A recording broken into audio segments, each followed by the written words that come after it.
Rien ne dure. Longtemps, la couleur verte a été associée à ce qui ne dure pas, précisait à la radio Michel Pastoureau. L'enfance, l'amour, la chance, la fortune. Cela vient du fait que le pigment vert était jadis instable, voire toxique. Aussi déplaisant que cela soit pour les publicitaires, le vert ne peut donc pas être la couleur du développement durable, cet oxymore mesquin et paresseux inventé par les multinationales pour continuer leur business as usual, et nous vendre toujours autant de choses inutiles, en nous faisant croire qu'elles ne pilonnent pas la biosphère. Pourtant, le développement durable posait une question intéressante à l'origine à laquelle personne n'a pris la peine de répondre.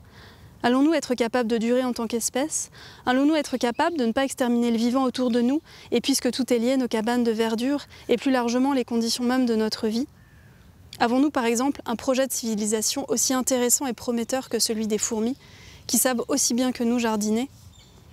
L'humanité risque de s'autodétruire précisément à cause du fanatisme dont elle fait preuve pour s'équiper. Voilà ce que tu essayes de me faire comprendre alors que nous tentons d'avoir une discussion en jouant avec les enfants tout en préparant le dîner.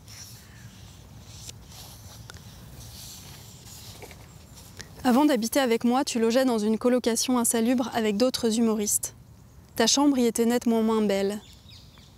Je venais chez toi en bus et j'en profitais pour regarder les publicités dans les aubettes et constater comment les slogans sur l'écologie vident la vie de son suc et assèchent nos rivières. Faites un geste pour la planète, soulevez une petite cuillère. Certaines personnes croient-elles vraiment faire un geste important en soulevant une cuillère? Je te poserai la question en arrivant. Mais c'est vrai aussi que la plupart du temps, je ne comprends rien aux publicités, me suis-je dit en montant dans le bus et en espérant que bientôt tu emménagerais chez moi et que je ne serais plus obligée de faire des listes de questions à te poser. J'avais simplement l'intuition d'un lien sanguinolent entre le marketing des multinationales, la domination masculine, la hiérarchie des couleurs et le désastre écologique. À qui donner la palme du greenwashing, que le français traduit par un pâle et mafieux éco-blanchiment, qui au moins a le mérite de laisser le vert en dehors de tout cela? Longtemps, je me suis posé la question. J'ai continué à guetter les publicités sur les abris de bus du 46, dans le métro et dans les magazines, avec une attention particulière pour l'électricité, la finance et le secteur automobile, comme nous le recommande l'Agence de l'environnement et de la maîtrise de l'énergie. Je crois que je donnerais volontiers la palme à une publicité Volkswagen où l'on voit une voiture joliment recouverte de feuilles. Parce que, nous précise-t-on en petit, sont fournis avec ce modèle des produits d'entretien écologique. Je pense à la personne qui a conçu cette publicité, je pense à son rapport à la couleur verte, je pense à l'air qu'elle s'imagine respirer et à l'eau qu'elle s'imagine verser dans les biberons de ses enfants. Je me demande si elle comprend quelque chose qui m'échappe complètement. Pourquoi y a-t-il un cœur vert sur la boîte de mouchoirs alors que ça fait mal aux arbres?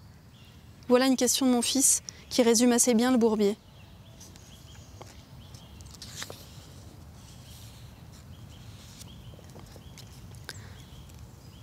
Mais je ne sais que penser des petits potagers qu'on voit fleurir au fond des parcs publics et des jardins hors sol qu'on aperçoit sur le toit des institutions.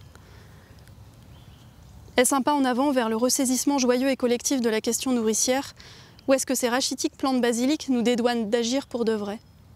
Un greenwashing du paysage, en somme, qui nous empêche de mesurer la déconfiture et de désirer ardemment que fleurissent partout des centaures aux cheveux dorés, des tournesols géants et des rosiers grimpant jusqu'au ciel.